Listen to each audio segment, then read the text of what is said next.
ഇന്നലെ ISLൽ കേരള ബ്ലാസ്റ്റേഴ്സ് ബംഗളൂരുവിനോട് പരാജയപ്പെട്ടിരുന്നു. 2-നെതിരെ 4 ഗോളുകൾക്ക്.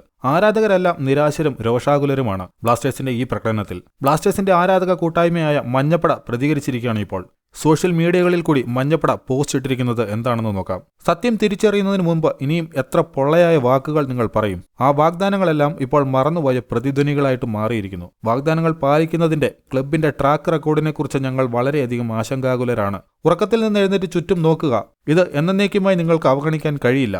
ഞങ്ങളുടെ ചോദ്യം മാനേജ്മെന്റിനോടാണ്. ഞങ്ങൾ ആരാധകരാണ്, കസ്റ്റമേഴ്സ് അല്ല. ഈ ക്ലബിന്റെ ഹേർട്ട് ബീറ്റ് ആണ് ഞങ്ങൾ. ഞങ്ങളുടെ വിശ്വസ്തതയെ നിങ്ങൾ ഒരു ബിസിനസ് ആക്കി മാറ്റരുത്. ഇതാണ് മഞ്ഞപ്പട പറഞ്ഞിരിക്കുന്നത്. നമുക്കറിയാം, ഓരോ മത്സരങ്ങൾ കഴിയുമ്പോഴും അല്ലെങ്കിൽ ഓരോ സീസൺ കഴിയുമ്പോഴും വാഗ്ദാനങ്ങളുമായിട്ടാണ് മാനേജ്മെന്റ് വരുന്നത്. നിങ്ങൾക്കിതൊരു ബിസിനസ് ആയിരിക്കാം, എന്നാൽ ഞങ്ങൾ ബ്ലാസ്റ്റേഴ്സിനെ ഹൃദയത്തിൽ കൊണ്ട് നടക്കുകയാണ് എന്നാണ് മഞ്ഞപ്പട പറഞ്ഞിരിക്കുന്നത്. നിലവിൽ ബ്ലാസ്റ്റേഴ്സ് 11 കളികളിൽ നിന്ന് 11 പോയിന്റുമായി 10ാം സ്ഥാനത്താണ് നിൽക്കുന്നത്. ഒരു വമ്പൻ പ്രകടനം തന്നെ നടത്തിയില്ലെങ്കിൽ ഇനി ബ്ലാസ്റ്റേഴ്സിന് പ്ലേ ഓഫിൽ പോലും കടക്കാതെ ഈ സീസണിലും നിരാശരായിട്ട് മടങ്ങേണ്ടി വരും.